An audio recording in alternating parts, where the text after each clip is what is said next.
dear friends of symphonic brass music, and welcome to the second episode about Mainstage and what I did to make a good session for my beloved band Arrow. And I'm gonna show you what I did. And I'm not quite sure if audio is working, but that doesn't really matter because it's not hooked up correctly, and I'm gonna explain in a minute. So, if you're not familiar with Mainstage, Mainstage is a great tool for, first of all, playing virtual instruments live. So that's what's specifically made of. And this is what I use it for Nico and the Sinister Blues. So this is my instrument library, and I just hook up MIDI keyboards to it. This is what Mainstage is made for in the first place. What I use it for is to run Backingtracks. And so what I did in the layout is I have my patch list on the left here. I have a switch that controls the volume, and I just see the two audio tracks, and I have a keyboard laying down here in case of we want to play some bass synth later on. Not quite sure yet. So this is not hooked up yet. So that's my layout. Just two tracks, a main audio knob, and a knob made for the backing track. So just in case I want to do stuff. So, and what I then did was I set up 10 songs or 10 patches for every song. And I have this playback. I have two playback instruments running in the same session. One has the actual backing track, which I showed you in the first video, which contains all the instruments we run as a backing track, obviously. And the second one has the click track and my callings on it. So there you see the repetitive click on the left side.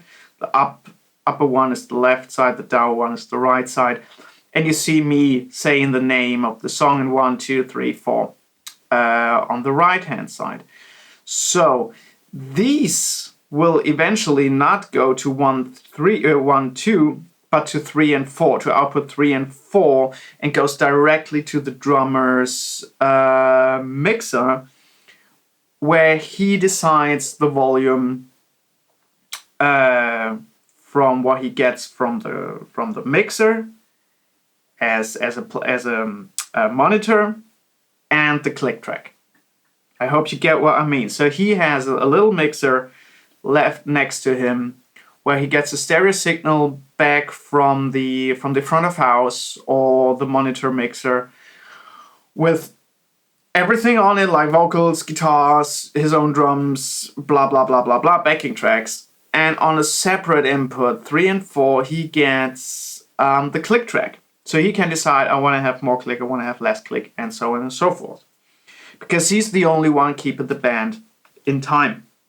Because we don't yet have all in-ear monitors. That's just a bit too fancy currently. But anyway, this is how I set it up. It's fairly simple. So, and the only thing you have to take care about is that if you go here it's a bit hidden. If you go to the playback, you have this start on patch set change and start on play action. And that's important, because if we start a show and you see it doesn't start at the same time, there's something wrong. There's nothing wrong, and I don't know why this is. Now they start at the same time. So if I press spacebar, the song starts from the very, very, very beginning all the time in sync. So I start this song, and you hear the intro, and if I switch to the next song, it immediately starts, and it's just me pressing the arrow key down for the next song. This is all I need to do, nothing else. Just so that I can be fast, and if I press spacebar, it stops.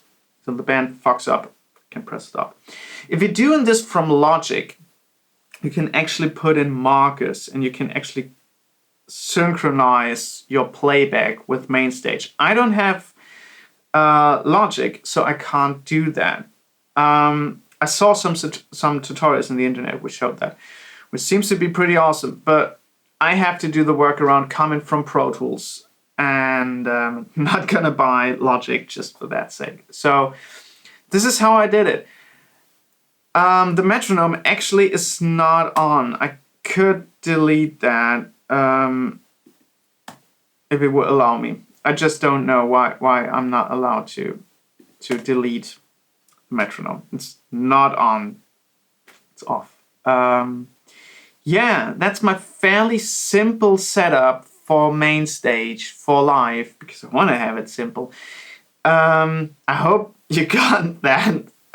It's a bit hard to understand, but if you're in it, you seriously know it.